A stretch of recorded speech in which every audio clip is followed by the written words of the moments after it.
The evening hums with uneasy normalcy. The golden light of dusk bleeding into the Carter home. Laughter and poker chips clatter downstairs, echoing through the thin walls. Mia stands by the staircase, bowl of popcorn trembling in her hands, pretending to watch the TV glow. Her father's friends, Dan, Eric, and Tom, sound too loud, too familiar. Their jokes linger like smoke. And though her father laughs along, something in their tone makes Mia's stomach tighten with quiet dread.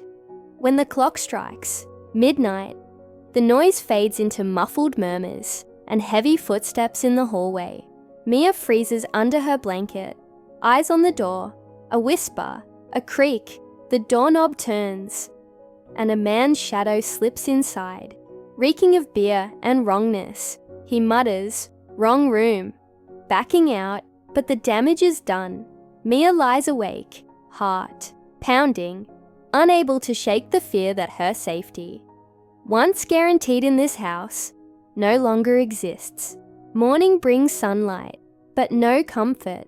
Her father laughs it off over burnt toast, calling it a misunderstanding. "They didn't mean it, sweetheart," he says, his tone dismissive, almost scolding. Mia stares at him, searching for the man who used to protect her, but finds only someone too broken or too cowardly to care. The moment hangs heavy, silent. For the first time, she realizes she's truly alone in her own home, and that thought terrifies her more than the night before. Mia Carter is the kind of girl teachers adore.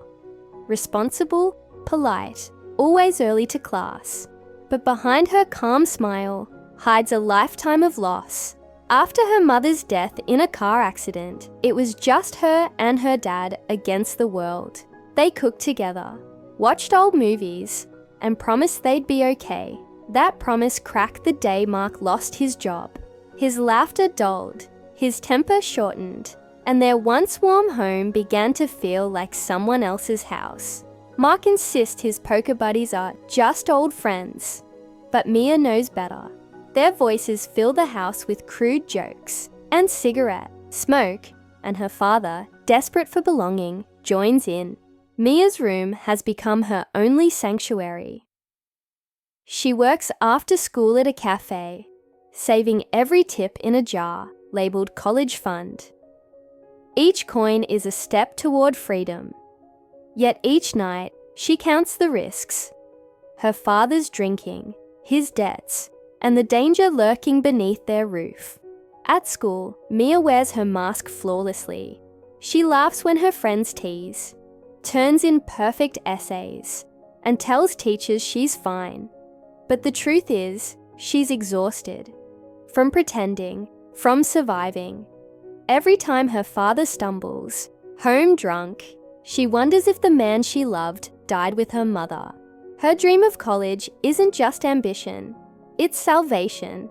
Because if she doesn't get out soon, she fears she'll lose not only her future, but herself.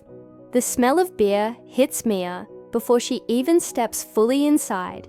It's barely afternoon, yet the living room is already littered with bottles and laughter that sounds too loud, too mean. She stops by the hallway, unseen, just as Dan's voice cuts through the noise, saying her name, followed by words that make her stomach twist. Then comes her father's laugh, sharp and cruel. No defense, no anger, just laughter. In that instant, something sacred between them quietly shatters. That night, the house feels too small for her rage. She waits until his friends leave, then confronts him, voice shaking. "You let them talk about me like that." Her father, glass in hand, sneers. "You're lucky I still keep a roof over your head." The words slap harder than any hand could. When she pushes back, his anger flares, and he shoves her. It isn't hard, but it's enough. Enough to prove he's not the same man anymore. Silence follows, thick and unbearable. Mia's hands tremble as she packs a small bag. Phone, uniform, toothbrush. No tears, just resolve. She slips out the door and runs through the cold night toward Ava's house. When Ava's mother opens the door, concern floods her face, but Mia can't speak. Shame knots her throat. All she can think is, if he won't protect me, I have to protect myself. That decision, quiet but absolute, marks the moment she stops being a child. Mia stops waiting for someone to save her. Instead, she becomes her own witness. She photographs fading bruises, saves voicemails, and records late-night arguments on her phone. Not for revenge, but because no one listens, without proof. Desperate, she reaches out to Aunt Laura, her mom's sister, who hasn't spoken to Mark in years. When Laura hears the tremor in Mia's voice, she doesn't hesitate. She drives through the night, determined to find out what's really happening behind closed doors. Laura storms into the Carter house, eyes blazing, demanding answers. You hurt her, Mark. I know you did. But Mark, reeking of whiskey and pride, flips the story. She's lying, he snaps. She's been acting out, wants attention. The accusation twists like a knife. Mia watches from the doorway, realizing her father will sacrifice her truth to protect his shame. That night, her phone buzzes with anonymous texts, words too vile to read aloud, confirming her nightmare isn't over. The harassment grows bolder. At work, one of her father's friends shows up, pretending it's coincidence, his grin making her skin crawl. Mia reports everything to the police, hands trembling as she plays the recordings. The officer sighs, sympathetic but useless. We'll file a report, he says, but without solid evidence. His voice trails off. Walking home that evening, Mia feels the weight of it. This isn't just her father's failure. It's the world's indifference, crushing her in silence. It happens on a stormy night, the kind that makes the world feel too close.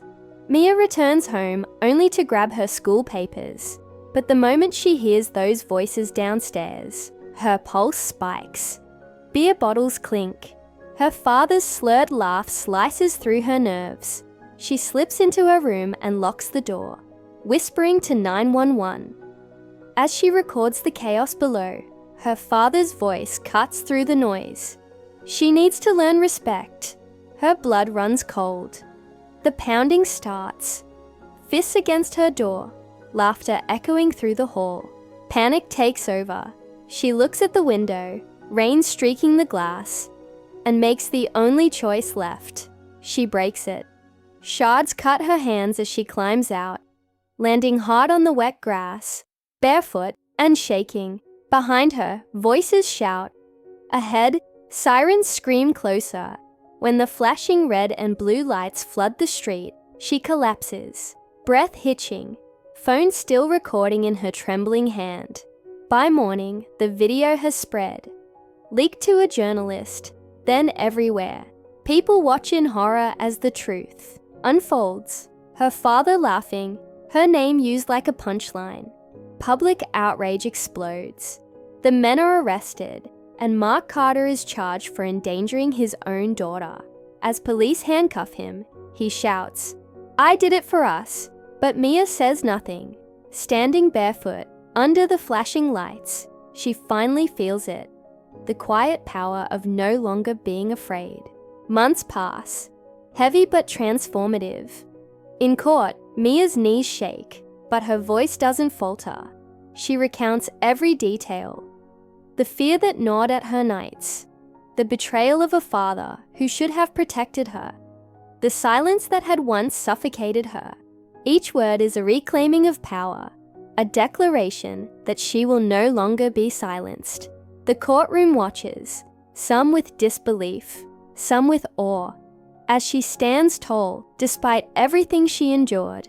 Aunt Laura becomes Mia's anchor, guiding her through therapy sessions and paperwork, creating a home that finally feels safe. Ava remains a constant presence, laughter and loyalty, blending to fill the spaces where fear once lingered.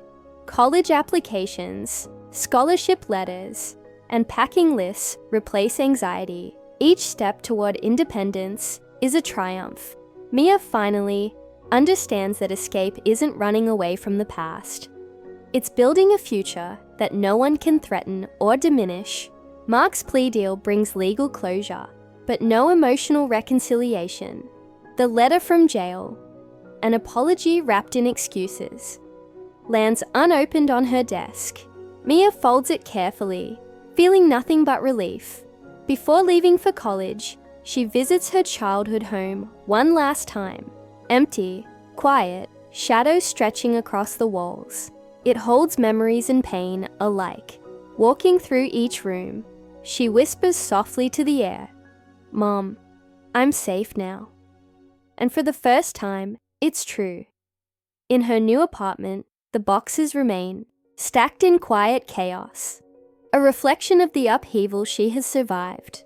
Mia sits on the floor, phone balanced on a chair, recording a video journal. Her voice, steady but soft, carries the weight of everything she endured. "I used to think silence kept me safe," she says. "Now I know. Silence protects the wrong people." Each word is a reclaiming of her story, a promise to herself. After posting the video anonymously, Mia watches as responses flood in. Messages of gratitude, stories of survival, and voices that had once been muted now reach her. She reads each comment, feeling a connection she hadn't known was possible. A network of survivors, bound by courage and shared truth. Her pain transforms into purpose, and for the first time, she realizes her voice can protect, empower, and heal beyond herself. The city lights glow outside her window, reflecting in her eyes as wind lifts her hair. She sits quietly, feeling the hum of life beyond her past. Untethered by fear or shame, peace settles over her, a different kind. Not the fragile peace of pretending, but a hard-earned, unshakable calm. The night stretches on, gentle and infinite. Mia exhales, allowing herself to simply exist, free. The screen fades out, leaving only her stillness, luminous and complete.